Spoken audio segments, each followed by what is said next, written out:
নমস্কার। কবিতা পাঠের সময় এখন। আমরা কবিতা পাঠে ছিলাম, আমরা কবিতা পাঠে আছি এবং আমরা কবিতা পাঠে থাকব। এখন মার্চ মাস চলছে, মার্চ মাসের শেষের দিকে এসে পৌঁছেছি আমরা। সারা মার্চ মাস ধরে আমরা কবিতার বিভিন্ন পাঠ এবং ইত্যাদির আয়োজন করেছি। আগের দিন আমরা অসিত সিংহের কয়েকটি কবিতা পড়েছিলাম। আজকে আমরা পরবর্তী আরো কয়েকটি কবিতা পড়ব। আজকের কবিতার নাম শোভনা গাঙ্গুলি। তার প্রসঙ্গে আর কোনো কথা নেই। তাকে দূর থেকে দেখি, শুধু দেখি সম্ভ্রান্ত তার হাঁটা চলা, দেখি মধ্য যৌবনা এক অনুরার বয়সকালীন বিষণ্ণতা। এ শহরে কে না চেনে তাকে? নাম শোভনা গাঙ্গুলি, জীবন বীমার সম্পন্ন এজেন্ট। একদিন ভালোবেসে চুরমার হতে হতে জীবনের উচ্ছলতা চেয়েছিল। আমি অফিসের করিডোর থেকে তাকে লুকিয়ে দেখি, সেলিমের দোকানের অন্ধকার বারান্দার থেকে দেখি, বাজারের থলি হাতে ভিড় জনতার কাঁধের ফাঁক দিয়ে দেখি। হে দেবতা, এইভাবে মানুষের অপূর্ণতার কতদূর দেখা যেতে পারে? যদি ধরা পড়ে যায়, কি ভাববে শোভনা? অপ্রস্তুতে কিছুক্ষণ ঘামব হয়তো। যদি সামনাসামনি এসে দাঁড়ায়, কি বলবে শোভনা? কি, কেমন, ছেলেমেয়েরা ভালো তো?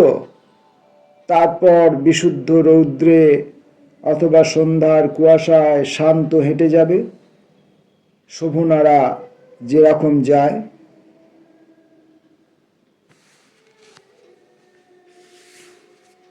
কবি অসিত সিংহের কবিতা পড়ছি আমরা। কবির মৃত্যু হলে। আবার পড়ছি মানুষের মূর্তি।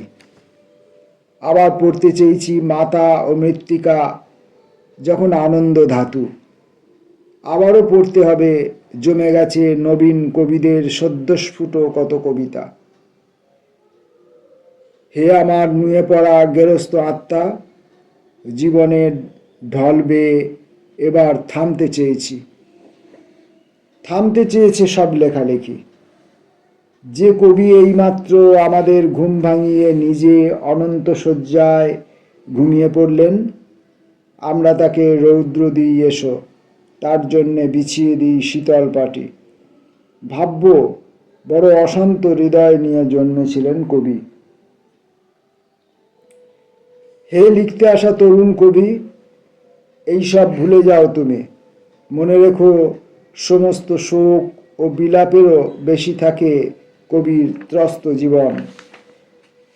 তুমি ধান ক্ষেত চেননি শুনে দেবদাসদা তোমাকে সাইকেল চড়িয়ে দেখিয়ে দেবে জলঙ্গির ধারে ভরা ধান ক্ষেত।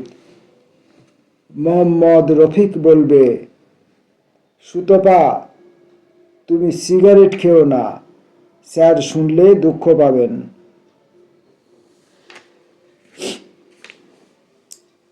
আমার কান্না।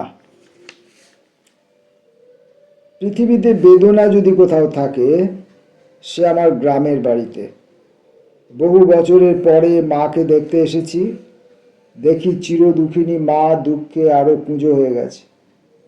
বদ্ধ কালা বাবা এখন 90 বছরের অশীতিপর বৃদ্ধ। টিনের সেই কোঠা বাড়ি আমাদের তেমনই আছে, আর তার চারপাশে মাথা উঁচু করেছে নতুন নতুন সব দালান বাড়ি। এই বৃহতের মাঝে আমি আমার অতি ক্ষুদ্র বাবার পায়ের কাছে বসে পড়ি। বাবা আমার মাথায় হাত রেখে নির্নিমেষ চেয়ে থাকে শুধু। মা রান্নাঘরে কাঠের উনুনের ধোঁয়ায় মুখ লুকিয়ে নিয়েছে, যেন কত শশব্যস্ত রান্নার কাজে। আমি টের পাই মা বাবার এই অব্যক্ত ভাষা বহু অভিমানের। আমি টের পাই কি নিদারুণভাবে বাবা মাকে অবহেলা করে নিজে কি ভীষণ সুখী হতে চেয়েছি। আমি টের পাই আমার বুকের ব্যথা ক্রমশ বাড়ছে, প্রবল কান্না এসে থেমেছে চোখের দুপাশে। নিজেকে শান্ত করতে ছিটকে ঢুকে পড়ি যে ঘরে আমি জন্মেছিলাম। নিজেকে শান্ত করতে ছিটকে ঢুকে পড়ি যে ঘরে জন্মেছিলাম আমি। কাঁদি অঝরঝরে, আতুর ঘরে জন্মেই যেমন প্রথম কেঁদেছিলাম।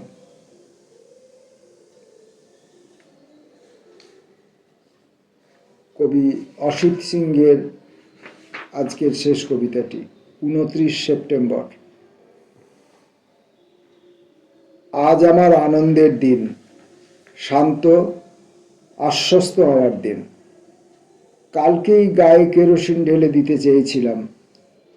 পুড়িয়ে যাবে জীবনের এইসব বিমূর্ত বেদনাগুলি ভেবে আবার ফিরে এসেছি তোমার কাছে, হে জীবন।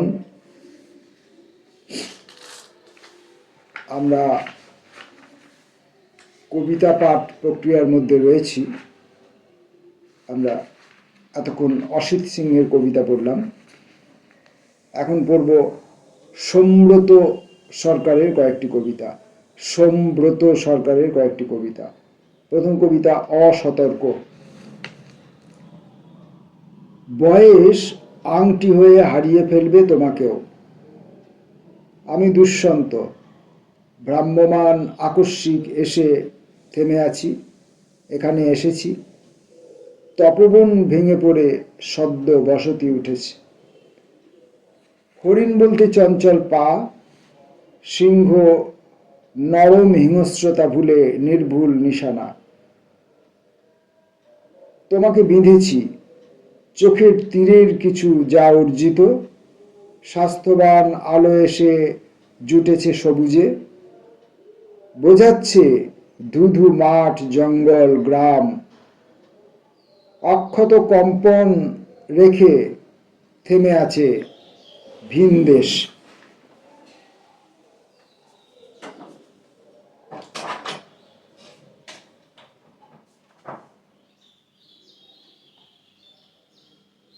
পরের কবিতা, প্রতিক্রিয়াশীল।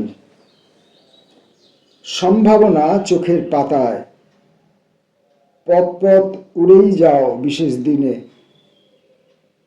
আমি ঢেকে রাখি মধুতে মাখন, কথা গড়ায় মায়ের রান্নাঘর। ভূমিকা নুন অল্পেতে খুশি, চেনা মুখ ক্ষুদিরাম।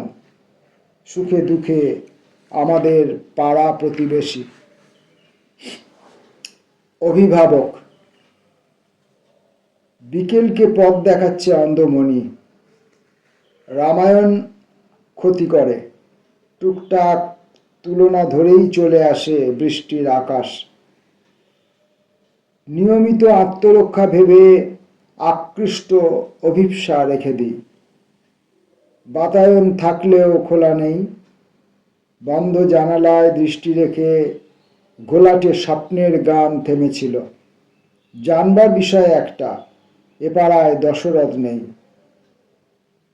পাড়ার এক ছেলের নাকি ওর দিকে চোখ আছে।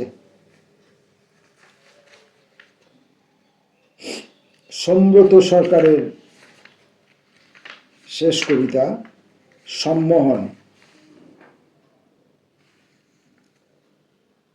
উদ্বেগ গিয়েছে উড়ে, পাখি জানে ঝড় এলে ডালে বসে থাকার পদ্ধতি। আমাকে দিয়েছে ঢেকে খাতা, পাতার তিমিরে লিখবার চেষ্টা। গম্ভীর বীণার গান উঠে আসে, সারিতার জ্যোৎস্না নিয়েছে প্রতিবিম্ব সরে গেলে হাঁ সরে। সরস্বতী বাহন ছাড়া বেড়াতে বেরিয়েছে। আজকের